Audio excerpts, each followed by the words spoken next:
Sagada is the quaintest town in the mountain province of the Cordillera Administrative Region in northern Luzon.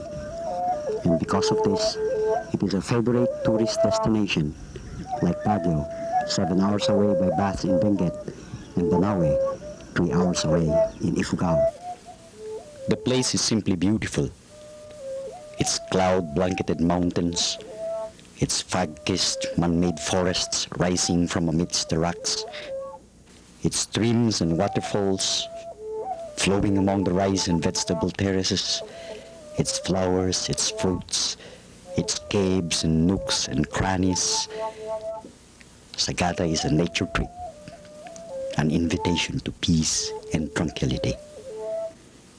And Sagada's people are among the friendliest, the most hospitable in all the Cordillera Mountains. In the 1800s, the Spaniards were the first colonizing forces to reach the place, and that is how the separate villages were consolidated into a township, and the place got its name. One of the Spanish soldiers asked the name of the place from among the men, and one of them probably thought that the Spanish soldier was asking what this implement they were using to catch fish was, and so he answered that this is Sagada. So the place became popular to the Spaniards as Sagada. And thus, Christianity came to Sagada and brought greater contacts with settlements in the lowlands and other places of the Cordilleras. During the revolution against Spain, the Katipunans were able to gain some foothold in these parts, and in fact that was the reason for the Spanish led expedition against Sagada in March 1897, where, according to our old folks, some 78 men, women, and children were massacred. We have read that even Aguinaldo, during his retreat to the Cordillera, has passed by Sagada to find refuge in Bontoc and some parts of Ifugao. And then the Americans came, gaining a firm foothold for the Episcopalian Church in the islands. They built the Church of St. Mary the Virgin, initiated the planting of the man-made forests, opened the school and hospital, and made Sagada a center of religion and education. What resulted is a unique blending of the Western Christian ministry of the colonizers with the Kankanai culture of the indigenous Sagada people.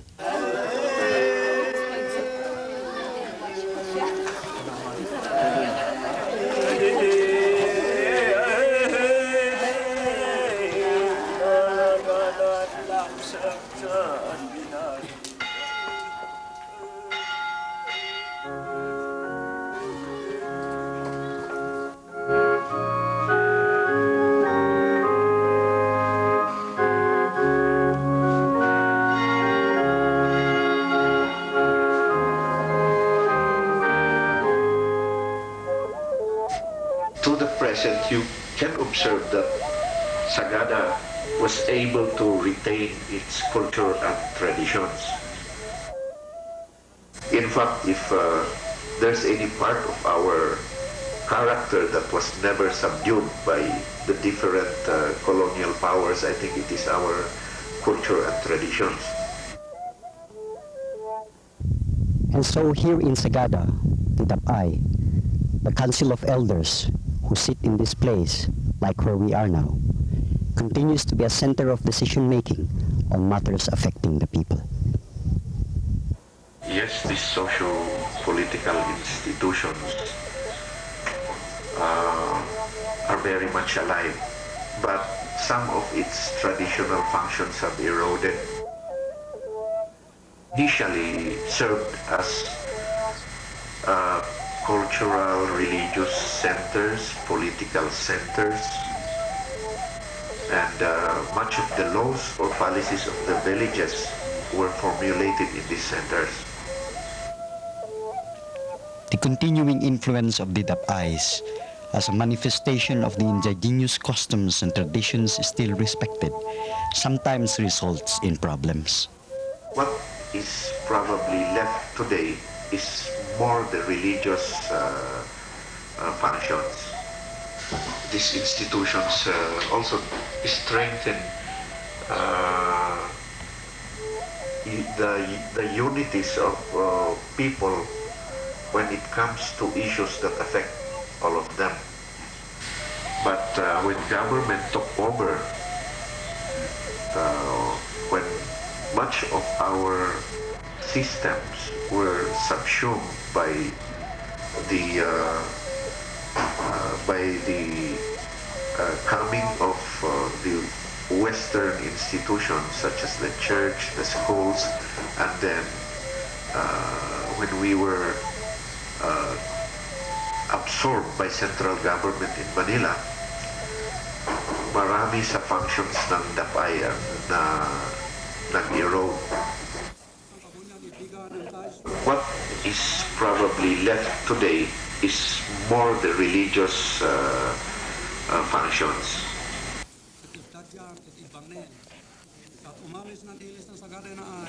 And so the people of Sagada today enjoy the fruits of their culture, even if they are one of the smallest municipalities in the Cordillera region.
And so it was inevitable then that the people of Sagada, faced by the economic problems and sufferings that were prevailing during the regime of President Ferdinand Marcos, would be involved in the protest against the oppression, the militarization of that dictatorship.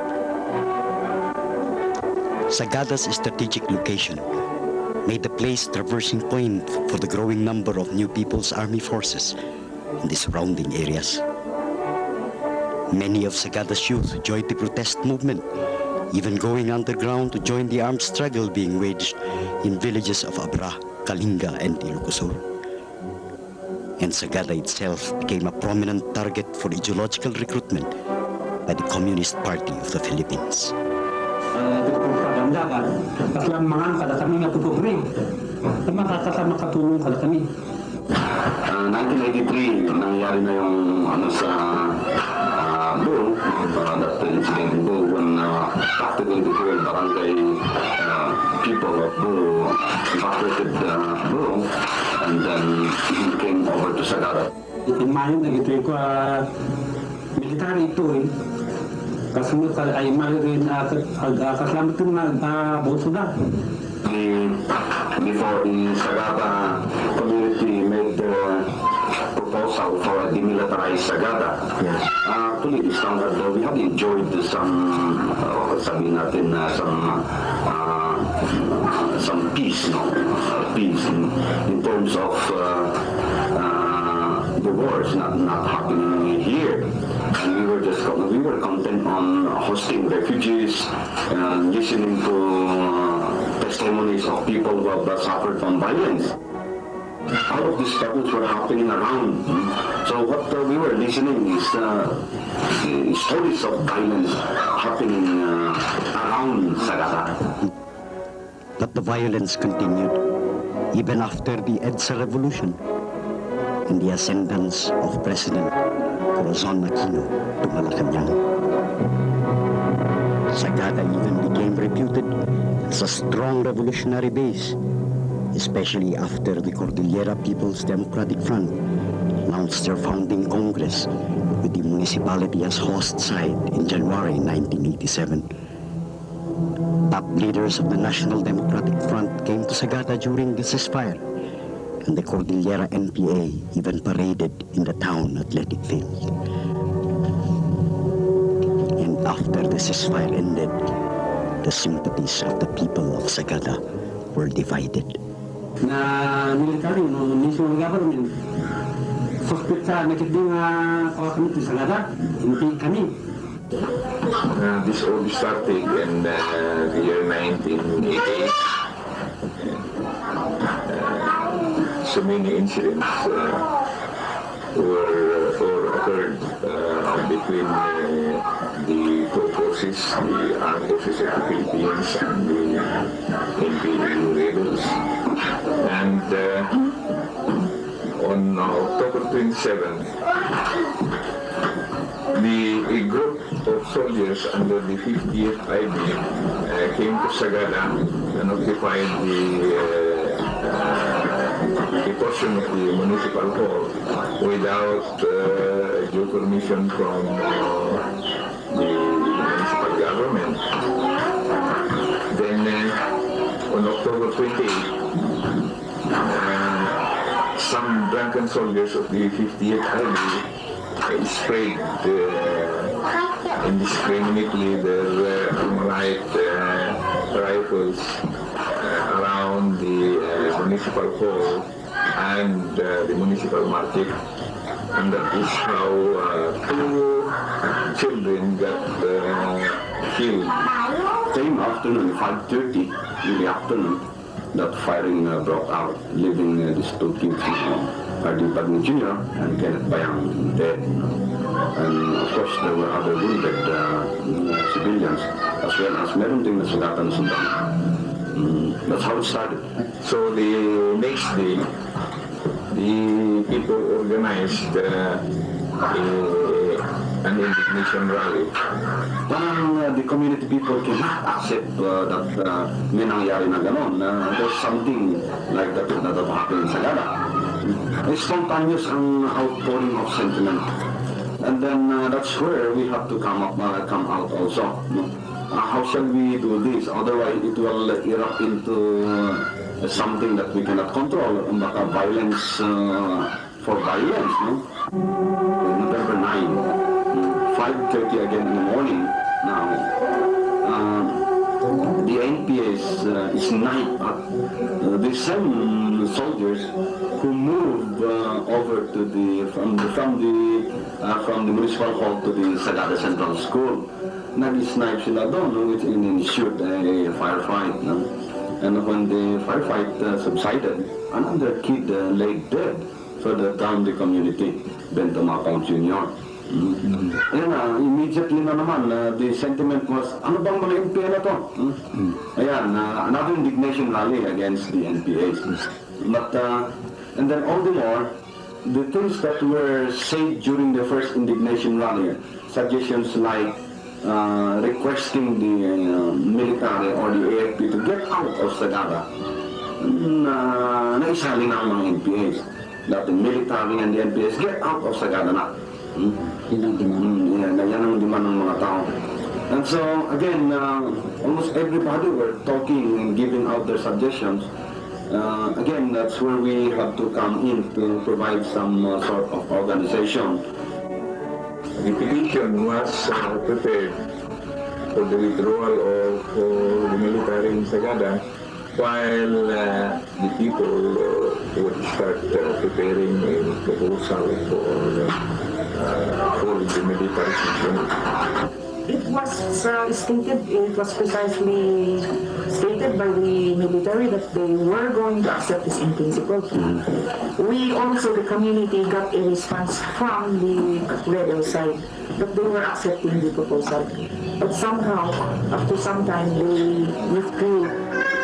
So they sent the appeal to the President of the Philippines, signed by most people, and at the same time they drafted the plea for the militarization. We saw that there was rampant abuses really by the government. Concerning the project, there was real corruption, even unemployment. And so, seeing this discrimination against us, maybe by not exactly on the point of view of the national government, but maybe the implementers and the leadership at that time, maybe they think that the people around are ignorant, and so they bring in project, and we know the amount of the project, but the accomplishment, see for example 100,000, we could see that it's just 25% like that. And so somewhat the community went against really all this happening. They were somewhat like activists. The community people are a peace-loving people. Before the incidents that happened in 1988, the community people had been tolerant. And with all those incidents, the community feared that it might escalate, that we will all be involved with the presence of both armed groups in the locality. It was somewhat dangerous. We decided to protect the lives of the people in the Sagada. Yeah, a lot of meetings, including the people in the Dapay, that's where they came in. I see. Yeah. Digesting all the events that happened, we found out that we will be at a loss if both the military and the NPA will stay in the community. So something must, we all agree that people will move out. I think that is a right of every community to try to come up with ways and means to protect its citizens. We have to stand up for the community sentiment. To help dress out problems, the clergy of the Episcopal Church Diocese and the Philippine Army commanders are keeping open lines of communication. One of the main problems is the continuing complaint of the churchmen that the army has been spreading misinformation, alleging that some priests and lay leaders are members of the CPP-NDF. The army has promised to rectify the misinformation. The Secretariat is drafting a joint communique which will enumerate procedures and mechanisms for coordination and presentation of grievances. What we are anxious to await is the result. About the situation which calls for the mobilization, they could easily actually come up any time. The original plan was for this unit to stay here for a few months, but now it's the people themselves who are requesting us to stay.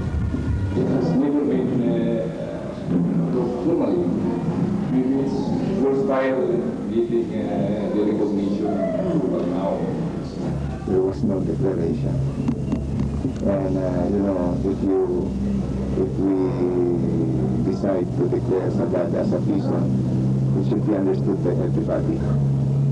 But the problem is that it seems that it is one-sided against the government.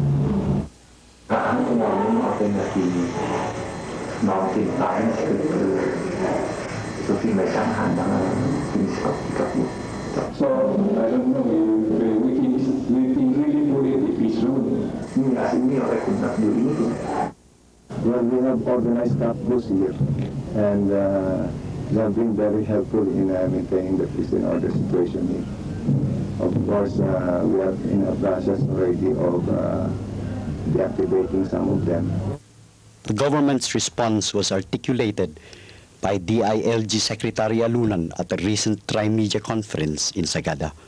The official position of the government is to transform these areas into areas for integrated development. And as the name suggests, these should be zones where violence should be alien to the culture and the way of life of the people there. And that calls for the teamwork of the different government agencies in the area, as well as sectors of civil society, to build together an environment that will promote peace rather than violence. And at the same time, develop schemes whereby balanced development will take place in their areas of jurisdiction. And when we speak of development, we don't speak of economic development alone. This has to be complemented by social reform and underscored by social justice and social harmony. Without these key elements, it would be very difficult for us to move from theory to practice, from instruction to results. We are very serious about this. This is a cornerstone of the Ramos administration. Peace and development occupies the top slot in the agenda of governance by President Ramos, and everybody down the line should conform to that, because in the end, everybody will benefit. As long as the people are united in sustaining the peace, at least the ceasefire in the area, then I think it will be sustained. For authorities on both sides, NDF or the government, to respect people's wishes, and that is what is most important. Whether we get approval of the NDF or the government, but they should respect at least what people want. As an adopted son of Sagada, what expectations would you have for this first peace zone for the country? Very high expectations. I would like to see vibrant partnerships among the different government agencies concerned, as well as with the different organized sectors of society in Sagada. Together they must work for peace as well as for development. And in order to do that, there must be a serious attempt to reform the way we think, the way we behave, and the way we do things in government, as well as in our dealings towards each other. A great deal of mistrust continues to pervade in the area, and this is what is preventing people from effectively developing robust and meaningful partnerships. So changing the mindsets of our people in Sagada is crucial to success. Secretary Alunan is an adopted son of Sagada and has been given the native name Biag after the legendary warrior who started many of Sagada's rituals. The people of Sagada are confident that they can sustain their peace initiative.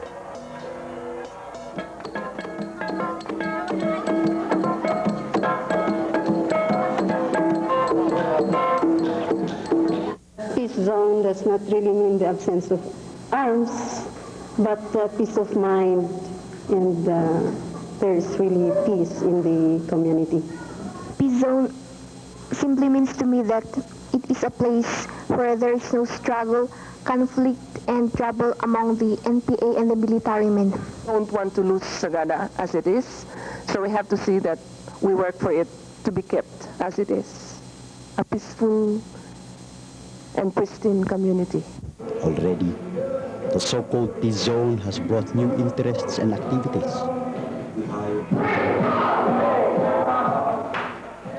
There are frequent ballroom dancing sessions taught by a foreigner resident in the evenings.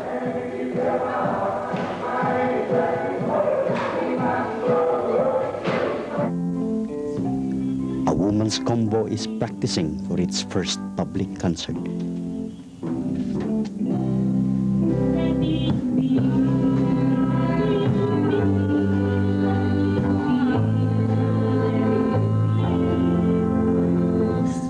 men in the Dapais continue to hold the rituals as their ancestors did centuries and generations long before them.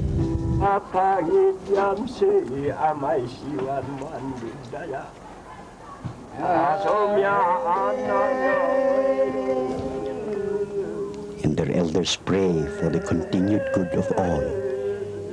And so continues the saga of Sagada as the first peace song.